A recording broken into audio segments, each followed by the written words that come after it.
જામનગરમાં જેસીસી બાદ ઓસવાડ હોસ્પિટલ સામે કાર્યવાહી થઈ છે। હોસ્પિટલમાં 35 જેટલા દર્દીના જરૂર વગર ઓપરેશન કર્યા।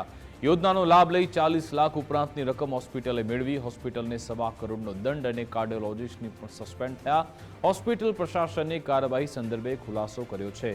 આરોગ્ય વિભાગની કાર્યવાહી સામે ઘણી ક્વેરી છે। હોસ્પિટલ દ્વારા નિયમ મુજબ જ સારવાર કરાય તેવું પણ કહેવામાં આવ્યું છે।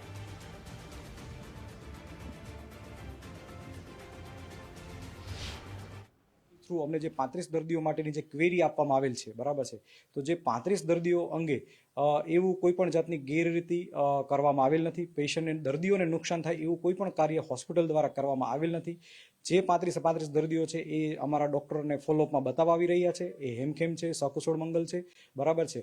અને એક પ્રોસેસ ફ્લો હોય છે પીએમજેવાયનો, કે કોઈ પણ પ્રોસિજર જે છે એ આપણે એક પીએમજેવાયના પોર્ટલ ઉપર એના જરૂરી દસ્તાવેજો, જરૂરી એન્જિયોગ્રાફીના વિડીયો મૂકી અપ્રુવલ આવ્યા પછી જ આપણે આ પ્રોસિજર કરતા હોઈએ છીએ। તો આ દરેક પ્રોસિજર છે એ સરકારશ્રીના પીએમજેવાય પોર્ટલ ઉપરથી અપ્રુવલ આવ્યા બાદ, એમની એક્સપર્ટ ટીમે અપ્રુવલ આપ્યા બાદ પછી જ આ પ્રોસિજર આપણે કરવામાં આવેલ છે, બરાબર છે।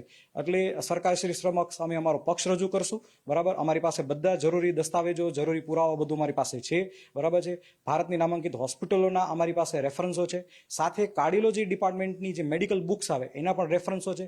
તો જ્યારે સરકારશ્રી આ અંગે અમને જ્યારે બોલાવશે તો અમે અમારા બધા ખુલાસાઓ ત્યાં રજૂ કરશું, અમારો પક્ષ રાખીશું અને અમે સરકારશ્રીને એવી રિક્વેસ્ટ કરશું કે અમારું સસ્પેન્શન છે એઝ અર્લી એઝ રિવોક કરે।